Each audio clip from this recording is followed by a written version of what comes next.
Olá, bem-vindos ao primeiro Bastidores do Turismo de 2020. Estamos aqui com o secretário de Turismo do Estado de São Paulo, Vinícius Lumes. Tudo bem, Vinícius? Tudo bem. Bem-vindo. Obrigado. Eu queria começar falando um pouco, voltando lá para o começo de 2019, né? O senhor era ministro do Turismo e passou para o Estado e muita coisa aconteceu rapidamente.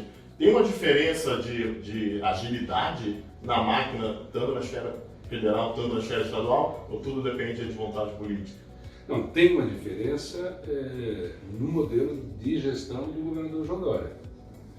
É uma mudança muito radical. De repente chegou e o ICMS da aviação baixou. Era uma coisa que o mercado pedia há muito tempo. Né? Essa conversa ela era uma demanda da sociedade, do trade, o governador reconhecia. Nós colocamos em pauta e imediatamente o governador mandou fazer as avaliações. Aí nós buscamos a BA, buscamos o conhecimento técnico para tentarmos entender qual seria o impacto, porque o benefício nós sabíamos qual seria. Sabíamos que o Estado iria ganhar, né? O trade, enfim. Mas quanto?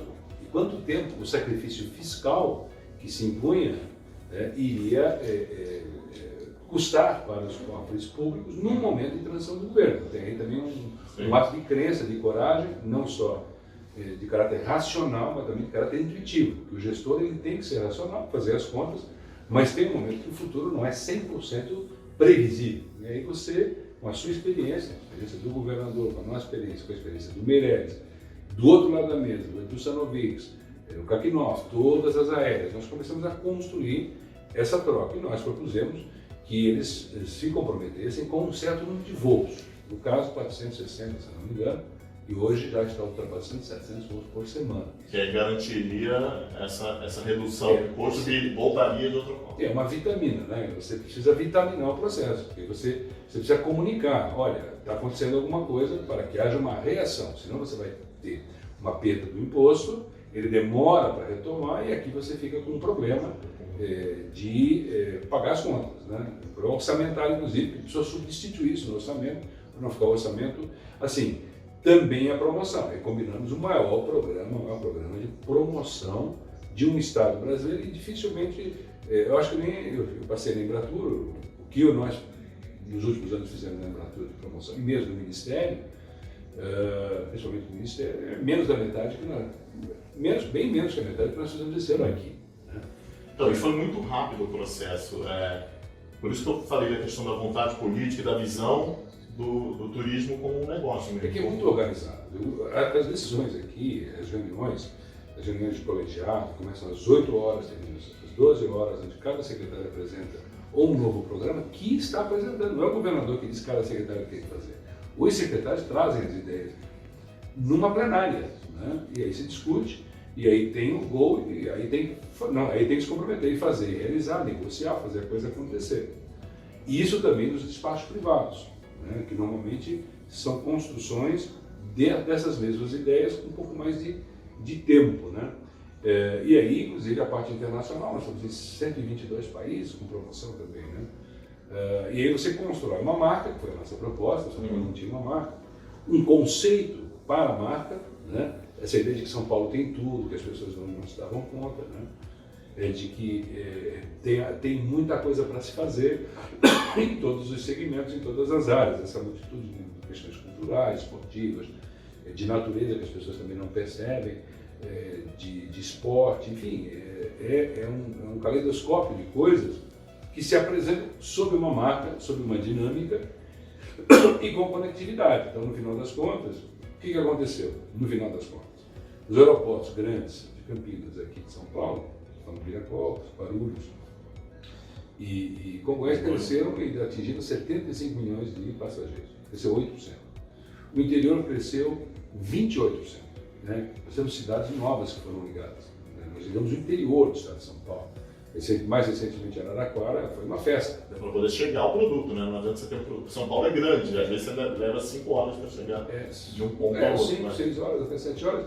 Que se transforma em 1 hora de avião. Significa isso uma liberdade para o município, uma alforria para os negócios. Porque o turismo e viagens, não é turismo e viagens, o avião é o turismo, turismo de negócio, né? O hotel, o centro de convenções, o traslado, toda essa máquina de deslocamento humano e de cargas está dentro dessa máquina que nós chamamos de turismo.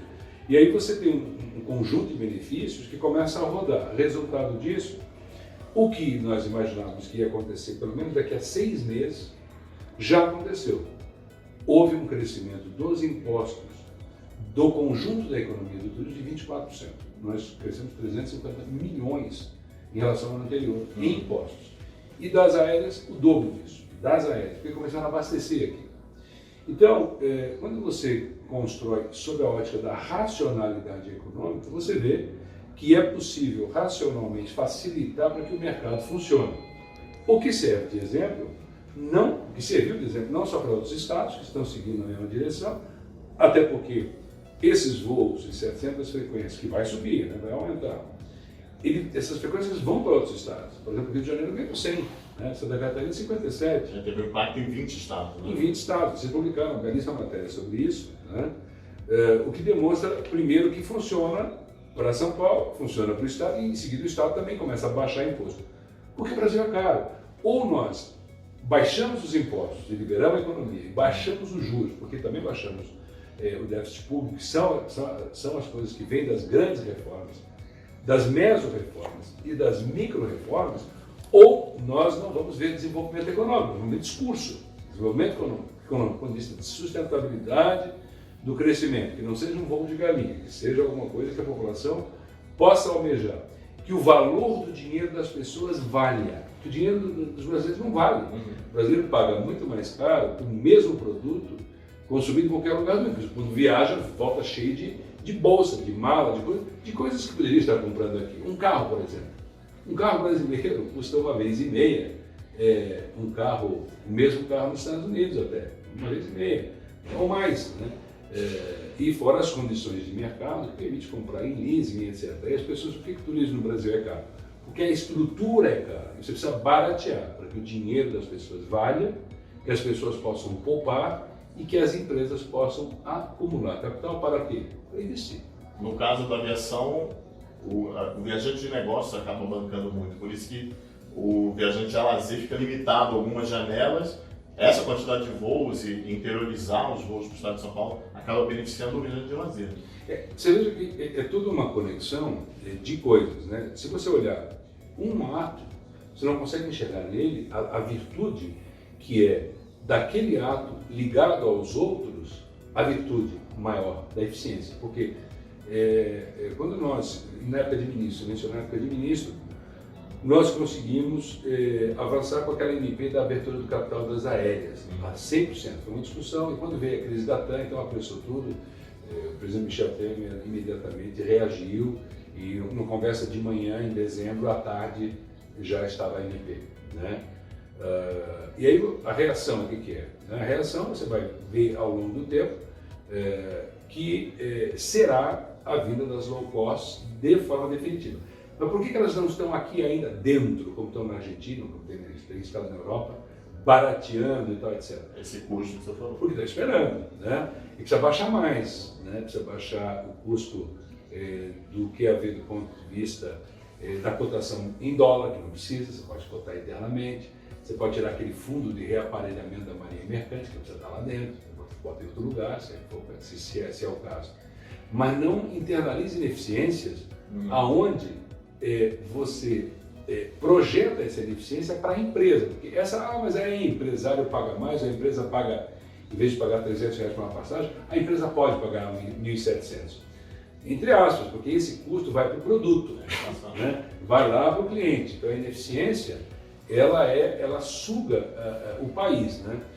No final, para que você e eu tenhamos assim, em comum uma percepção, e o nosso telespectador do Parrotas, a conta não fecha para o desenvolvimento de um país quando esse país, nós, né, querendo viver melhor, com melhores serviços públicos, nós, país e um povo, querendo consumir por preços justos, nós refletirmos sobre o fato de que nós no Brasil produzimos hoje 1/5 do que produz um americano. Um brasileiro produz 1/5.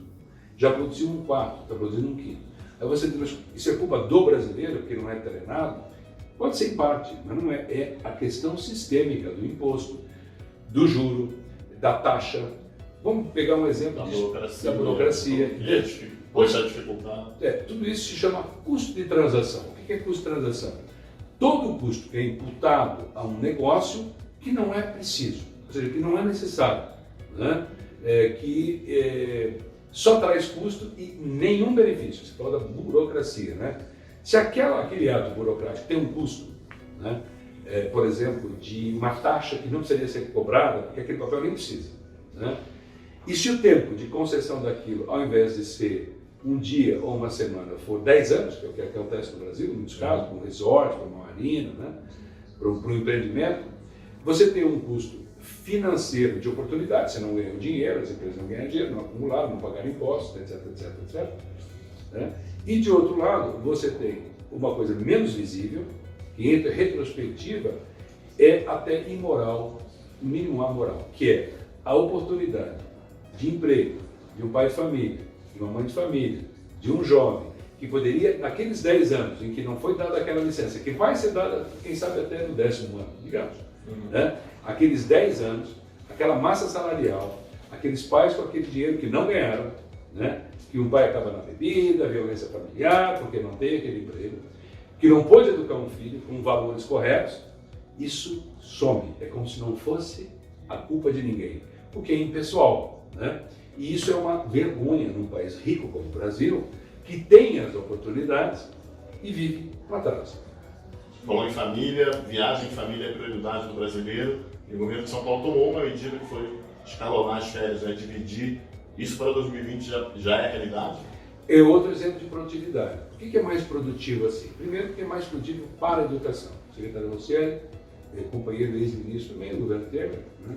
Ou seja, educação e turismo. Não foi uma decisão do turismo. Já era um raciocínio dele. Eu fui levar a proposta do ponto de vista do turismo. Ele disse, nós estamos pensando igual. Aí a pergunta é, o que importa qual foi primeiro? Que seja a educação, porque a educação sempre é mais importante que qualquer outra coisa.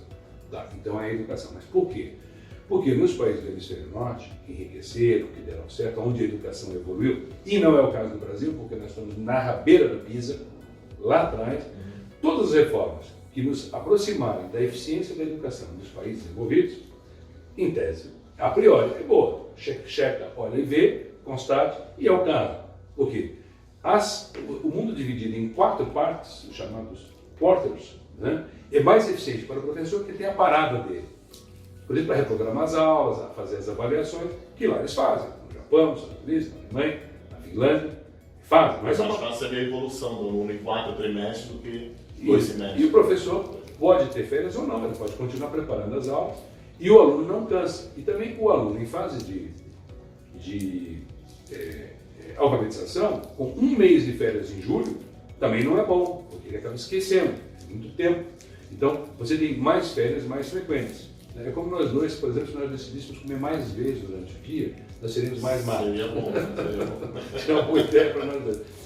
Mas assim, nesses países, mais eficiente para a educação, não é por oposição a poder ser mais eficiente para o turismo e para os negócios, que é o que acontece. Então, vejamos aqui a nossa solução.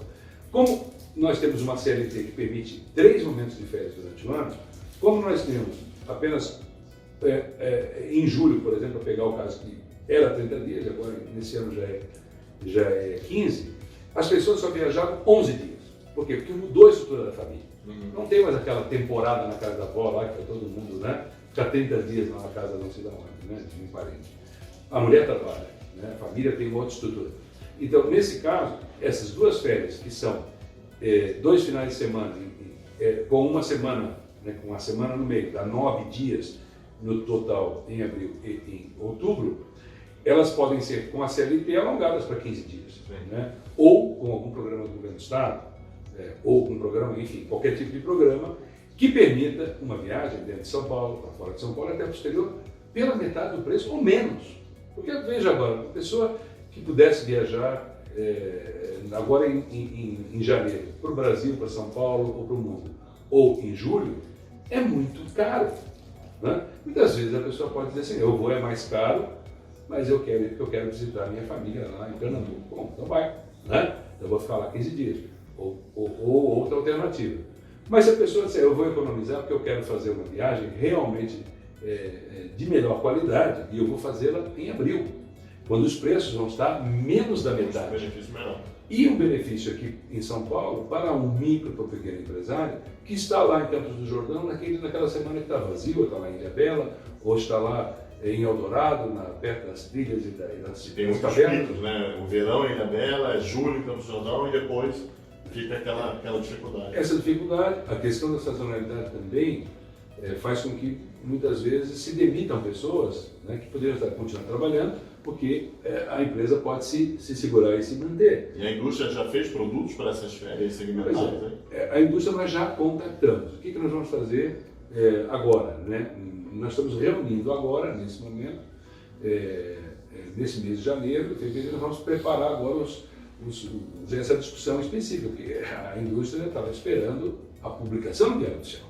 Não dá para sair vendendo uma coisa que não era oficial, agora é oficial. Né? Tem as datas, tem os dias, tudo direitinho. Então agora nós vamos buscar isso, e com algumas alternativas. Né? Nós inclusive estamos olhando com muito cuidado a questão do funcionário público viajar também, né? Com um sistema de benefício para ajudar a fomentar o policial, a professora, para que também façam essa movimentação interna, interna dentro de São Paulo, né? Já que são um público de pessoas que trabalham para o público. Né? Por que não viajar? Por que não ter condições especiais? Isso nós vamos buscar desenhar, mas de forma geral para toda a sociedade, até porque hoje, com aplicativos e tudo mais, a dinâmica da oferta com os algoritmos vai ficar cada vez mais sofisticada. Você vai saber realmente, o Trivago faz isso, os outros fazem isso, todo mundo está trabalhando bem, né? Então você tem condições de chegar, entrar e ver, poxa, esse feriado está muito bom, eu vou lá para tal lugar, eu vou lá, enfim, andar lá em Brotas, eu vou lá fazer o turismo que eu gosto, eu vou fazer minha caminhada no turismo religioso, enfim, vou me hospedar no hotel, porque o preço, a tecnologia me ajuda, porque se a tecnologia ajuda a indústria, e ajuda, se a tecnologia ajuda o agribusiness, e ajuda, no turismo ela não só ajuda, como ela gera empregos. Nas outras ela encarece o emprego. Na indústria, cada vez mais vai precisar de mais milhões para gerar um emprego. E no turismo, nós vamos gerar sempre com uma pequena fração. Se você pegar uma indústria moderna hoje, ela precisa de $1 milhão para gerar um emprego. Se você pegar os números do nosso FOB, $22 mil. Tem uma diferença. Outro ponto que depende muito do governo, que pode evoluir para parcerias com a iniciativa privada, é a questão da infraestrutura.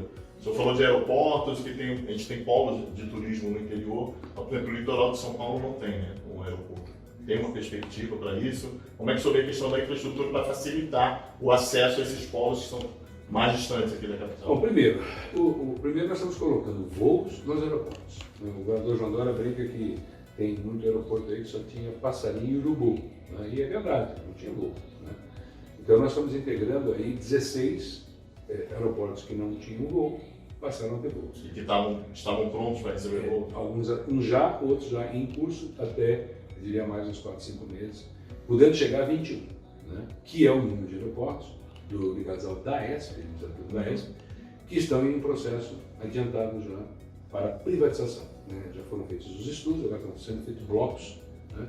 Então, à medida que a gente vai colocando voo, a gente está querendo também, nós estamos querendo fazer com que esses aeroportos, com slots, eles sejam mais valorizados. Né? Isso é uma coisa. No caso específico do turismo da região que você mencionou, mas antes disso um pouquinho um comentário, nós temos as melhores estradas do Brasil. Por que nós temos as melhores estradas do Brasil? Nós também, com esses novos feriados, com isso tudo, nós podemos estruturar muito melhor o feriado para viagens para os idosos, enfim, nós podemos utilizar muito melhor a malha terrestre, né? O que é bom e ruim também, né? Tem momentos que para sair de São Paulo, né? É isso, mas assim, o contrafluxo é importante, porque exatamente, tem que trazer a tecnologia ela permite isso, né? Quer dizer, o uso da ociosidade. Você tem um número muito grande de ônibus em São Paulo que fazem turismo durante o final de semana, e durante a semana estão ociosos. Ônibus que transportam funcionários de empresas durante a semana, que no final de semana estão ociosos. A solução é o aplicativo, a solução é a lógica do aplicativo, a lógica do algoritmo e a lógica da oferta para que os públicos conheçam. Então tá, eu vou pegar um ônibus de São Paulo, vou a Campos do Jordão, eu sou aposentado, eu vou de terça a quinta, terça a sexta, pronto, deu, vai custar metade, um terço, né? Bom, voltando à questão do aeroporto, especificamente no litoral, o de Guarujá não ficou com o nosso programa, ficou com o programa da Prefeitura. Bom, não andou até agora, nós estamos torcendo pelo prefeito Marcos Sumo para que ele consiga avançar, porque esse é muito importante. A antiga base aérea, que está concessionada para o uso do aeroporto, eu estive lá recentemente e atrasou. É um problema que precisa ser resolvido. Não vai entrar no nosso programa de privatização, esperamos que eles consigam avançar, aí tem um investimento de 50, 60 milhões, que realmente colocariam bons aviões, os ATR, né? E já tem demanda da Azul e da Gol, mas da Azul de cara. A demanda da Azul é para Santos Dumont, para Confins. A Azul já tem esse equipamento. Já tem equipamento e tem um interesse comercial. Né? Confins e para Curitiba, Afonso Pena. Né? Já tem a demanda, é só fazer. Outros aeroportos para voos menores têm chance, o Batuba e Itanhaém. Né? Mas a indefinição sobre o Guarujá cria esse problema. Né? Isso é um problema que nós temos. Na região também tem a questão rodoviária que precisa ser solucionada, os acessos rodoviários, que tem a ver com privatizações, inclusive a Rio Santos. Né? Então nós temos problemas estruturais a cercar, né? A avançar. E nós, no âmbito da Secretaria, o que nós temos feito é trabalhar com as demais secretarias, né? E a nossa prioridade de 2020 é a montagem de planos regionais, são 8 planos regionais. E aí estabelecer as camadas, a camada das vocações, a camada da infraestrutura para que essas vocações se desenvolvam, né? Concessões, PPPs, rotas cênicas, rotas gastronômicas, os distritos turísticos, todos são projetos para 2020, 2021 e para frente. Aliás, como foi o projeto de gastronomia? Olha, o projeto o SP Gastronomia, que foi conduzido e liderado pela Cultura, foi extraordinário. Foi o maior evento de gastronomia da América Latina hoje, né? E vai se consolidar. Nós trouxemos, da nossa parte, jornalistas de vários países do mundo, dos Estados Unidos. Então vai ser fixo no calendário. Vai ser fixo no calendário. O Rotas Gastronômicas, que é parente desse programa, é a estruturação em caráter definitivo, por meio de aplicativos, por meio de placas, por meio de tematização de rotas. Tem a rota da cerveja, mas a rota da cerveja ela tem que ter as comidinhas e os pratos. Tem a rota do vinho, você precisa acoplar essas coisas. E a parte cênica, né? Então tudo isso está sendo construído como um trabalho de médio e longo prazo. E tem as coisas de curto prazo, que são aquelas coisas que você faz agora. Né? E tem aquelas coisas que precisam ser feitas como legado, ou seja, para sempre. Né? Você pega a história de Gramado, você vê que existe uma história de coisas momentâneas que foram um sucesso, mas tem uma linha no tempo, né, que você vê que ela vai seguindo e criando a questão do chocolate, a questão dos móveis, a questão da arquitetura, a questão da gestão imobiliária, a questão da arte e artesanato, foram até captar a arte em vidro de Murano, mas tem a porcelana local. Então tem muitos atrativos, né, baseado na cultura local. E a captação de investimentos, né, por exemplo, de museus. Agora, por exemplo, o Nímbio está fazendo esse movimento. Foi lá em Gramado e pegou o Museu do Automóvel, aquele negócio lá do dinossauro, o Museu de Cera, porque vai adensando, né? E assim vale para o Circuito das Flores, Olambra, vai valer muito para o nosso momento de prioridade, que, do ponto de vista do governo, está muito bem localizado no Vale do Ribeira, que nós estamos chamando de Vale do Futuro. Nós vamos organizar lá Adventure Week, né, que nós fizemos lá atrás, pela Embratur, em Bonito, foi um sucesso mundial, trazendo jornalistas de meio ambiente, turismo e ecoturismo, trazendo os operadores, turoperadores desse segmento. Quando essa Semana da Aventura? A Semana de Aventura ela acontece, vai acontecer só em novembro, mas antes vão ter vários pré-eventos, né? E nós estamos trazendo hoteleiros para conhecerem as alternativas nesse segmento e as obras que nós temos 200 obras lá, né? Da Secretaria em curso. Esse ano batemos o recorde de 346 milhões concedidos às instâncias e aos MITs. Nunca chegou a esse valor, e num ano de crise. Então, a prioridade do governador é evidente, né? É um governo que entende o turismo como um vetor econômico, não como uma coisa fluida que ninguém sabe o que é, ou seja, mudou o patamar. Agora o turismo está no centro, o turismo está no centro da estratégia de desenvolvimento do Estado, para a geração de empregos, para o desenvolvimento regional, que esse caso, você vai desenvolver uma região como aquela, que é uma Mata Atlântica, uma região das mais belas do mundo, uma das maiores biodiversidades do planeta, do lado de uma das maiores zonas urbanas do planeta, São Paulo, ainda tem Curitiba do outro lado. Como fazê-lo, se não pelo turismo? Não tem saída. Nós não temos saída e a saída é a melhor que tem, é você desenvolver os parques naturais, os parques temáticos, desenvolver o ecoturismo, o turismo de aventura, né? É um caminho de geração de empregos locais, que vai valorizar a produção do chá, que vai valorizar a produção das frutas. Quer dizer, o modelo é completamente diferente e só tem um esteio, é o turismo. Para finalizar, eu queria falar um pouquinho da captação de eventos, que é uma coisa que acaba ficando concentrada em São Paulo, que não tem tantos equipamentos assim de nível internacional, vamos dizer assim, a AMB aí com os problemas que a gente conhece, mas que precisa interiorizar também, né? A gente tem Campinas, um grande exemplo. Está indo bem. Qual o programa de captação de eventos do governo? Bom, veja bem, o modelo de São Paulo é diferente do modelo nacional. No modelo nacional existe a Embratur, né, que faz essa função, né, ir atrás nas feiras de mais, levar todo mundo, como nós sempre levamos para as feiras de Barcelona, para a feira de Las Vegas e tudo mais, né, fazer circuito, ir atrás, conversar, trazer os eventos e permitir que os estados e os municípios competitivos fossem juntos. Então, eu acompanhei esse movimento, é caro, né, porque são as feiras mais caras do mercado, porque os donos das feiras sabem que você pode estar lá captando um evento para 30 mil pessoas, então elas são mais caras, mas dão um imenso resultado. São Paulo faz isso pelo Convention Visitors Bureau, pelo nosso Tony, né, pela presidência do conselho do nosso Raul Susbaca.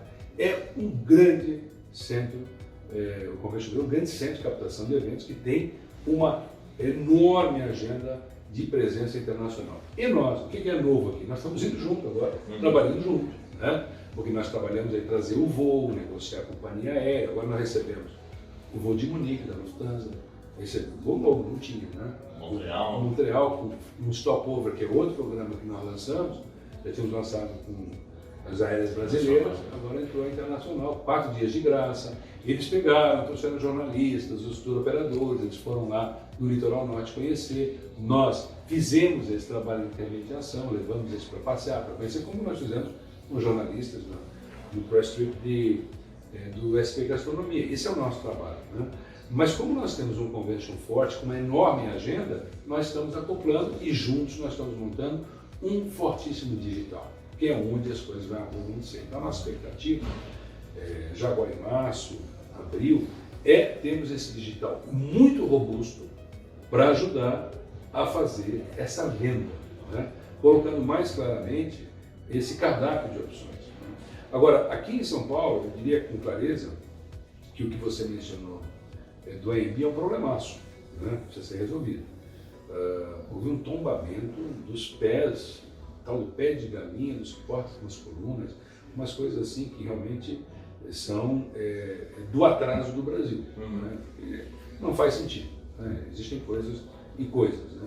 E ali nós estamos ali perdendo empregos, desenvolvimento econômico, tudo aquilo que eu falei no início aqui. Né? Na minha opinião... impacto no estado inteiro, em outros estados. E no Brasil, né? No Brasil que é a porta de entrada. Né? Ali são eventos que não estão acontecendo, investimentos que não estão acontecendo, empregos, impostos que não estão acontecendo, ideias que não estão vindo, porque quem trabalha com eventos trabalha com ideias, fluxos de pessoas. Né?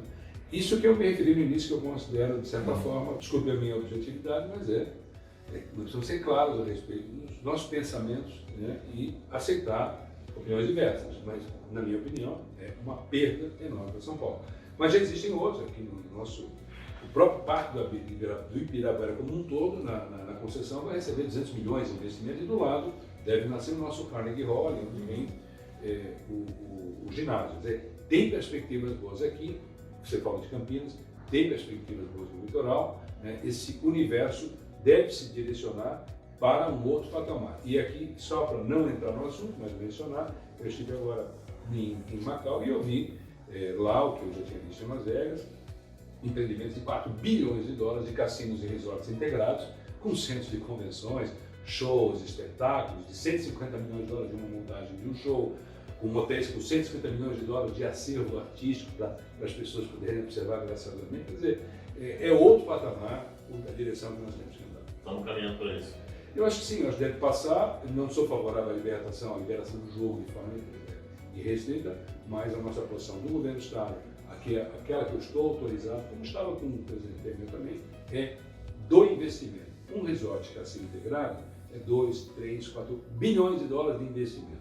Aí sim compensa, porque o jogo serve para fazer a máquina do emprego, dos negócios, das artes, espetáculos funcionar. Né? Ele acaba fazendo com que o brasileiro não viaje, jogue aqui, e que o jogo ilegal no Brasil aconteça de forma legal, mas não seja jogo em cada esquina. Isso não. Quem sabe teremos aquele centro de convenções de Las Vegas, de Macau, aqui no Brasil. Se nós tivermos, um sonho. Mas se nós tivermos isso é natural, e a perspectiva é do mundo, esse mundo vem todo para cá. Nós temos dialogado com eles, eu tenho os recebido aqui, né? Tanto os americanos quanto os chineses têm vindo, e virão agora em abril, receberemos eles novamente, da família Ho, Lawrence Ho, dono do Morpheus, que é o último hotel que construiu, vai estar aqui. Né? Como veio o Will Sands aqui, né? O Sheldon Adelson já esteve aqui, todos disseram claramente, nós viemos sim, botamos hotel de 2, 3 bi, fazemos igualzinho, não tem problema. Né? Desde vocês irem lá, a gente põe aqui. Né? E aí nós vamos ter os eventos que ocorrem apenas no hemisfério norte, ocorrerão aqui. São Paulo tem 2 milhões e meio de turistas internacionais. Com um negócio como esse, vai triplicar, só um desse. Por que eu estou dizendo isso? Porque aconteceu isso em Singapura. E vai acontecer agora no Japão. Singapura tinha 7 milhões de turistas, tem 20 milhões. Né? Na velha tabuada, 3 vezes 7, 21. Obrigado então, secretário, e que 2020 aí chegue para a gente aí com muito trabalho e muitas boas notícias. Obrigado a vocês, parabéns a vocês pelo belíssimo trabalho especializado que o Corrotas faz. Um abraço a toda a equipe fraterna, um abraço pelo 2019 e um viva a 2020, o ano do turismo. Esse foi o Bastidores do Turismo com o secretário Vinícius Nunes, de Turismo aqui do Estado de São Paulo. A gente volta na próxima semana com mais um Bastidores.